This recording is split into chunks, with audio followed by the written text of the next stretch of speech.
Using collection filter in Salesforce Flow, you can apply a filter criteria to collection, and create a new collection with a subset of records. With collection filter you don't need to use multiple getRecords element with different filter conditions. Or use a loop to scan the records and check for the filter condition. In this video, we will get all case records from Salesforce database. Apply collection filter to filter for open and closed cases. Store the count of records in two separate resources. Let's see this in action. Navigate to Flows in Setup in your Salesforce org. Click New Flow. Select Auto-Launched Flow. Click Create. Add getRecords element under Start. Specify the label as Get All Case Records. Select Object as Case. Select Condition Requirements to None. We will get all the cases from database. Select the option to store all records and automatically store all fields. Click Done. Now let's add a collection filter element to see how this is used.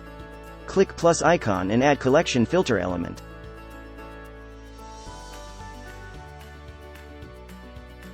Specify the label as Filter Open Cases. Select the collection that was created from the getRecords element. Select Condition Requirements as all conditions are met. Under Fields, select the field as closed. Operator will be equals. And value will be global constant false.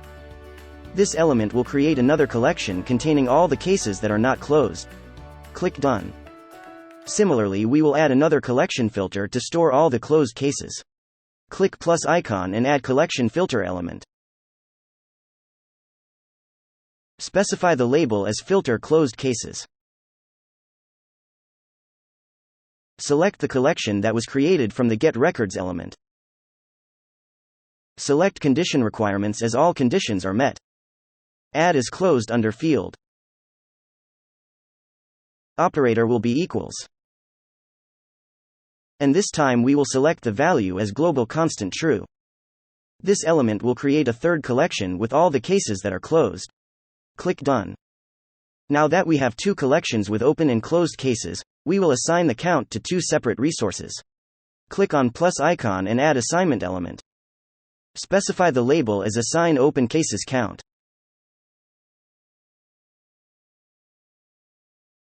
Under Variable, click New Resource. Select resource type as variable. Specify the API name as Count Open Cases. Select data type as number. We don't need decimal places, so set it to 0. Click Done. To store the count of records from a collection, Flow Builder provides us a special operator. Click Operator and select equals count. And select the value as the collection that was created from the collection filter element for open cases. Click Done. And similarly, we will assign the count of closed cases. Click on plus icon and add assignment element. Specify the label as Assign Closed Cases Count. Under Variable, click New Resource. Select resource type as variable. Specify the API name as Count Closed Cases. Select data type as number. Set the decimal places to 0. Click Done. Select the operator as equals count like before. And select the value as the collection that was created from the collection filter element for closed cases. Click Done. That's all we needed to do to use collection filter in Flow. Let's save and test this flow. Click Save. I will specify the flow label as using collection filter in Flow. Click Save. To test this flow, click on Debug. Click Run. Click Expand All in the Debug panel. Scroll down the panel. And here you can see the count of open and closed cases. So this is basically how you can use collection filter in Flow. Thanks for watching.